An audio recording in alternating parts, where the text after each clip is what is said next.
Lawsuit against Golden Corral claims an employee was not allowed to help a man who choked to death at their Independence location. It got us thinking, what are the current rules about any one of us stepping in to help? KCTV5's Betsy Webster got answers that contradict what some of us thought we knew. It was April 22nd of last year, according to the lawsuit, at this Golden Corral in Independence, that Darren Wilson choked to death. The suit, filed by the 46-year-old's parents, claims the manager called out into the restaurant for anyone with skill to step in, but when an employee volunteered, he was told not to.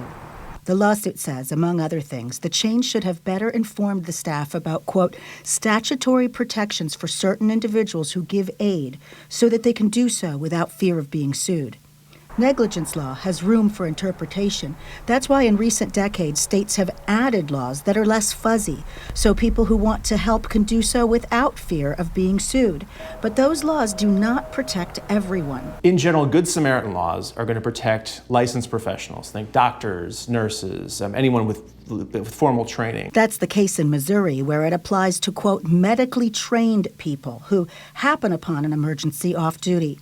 In Kansas, that extends to, quote, any person, unless they are grossly negligent.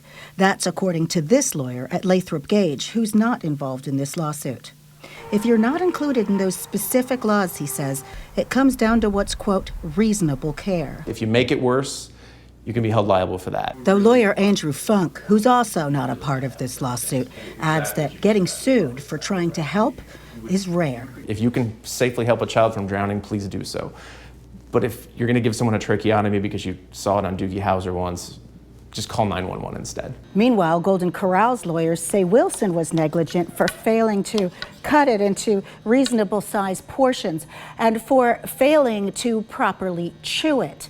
They also say that the manager who was named in the lawsuit was not on the premises at the time. Betsy Webster, KCTV5 News.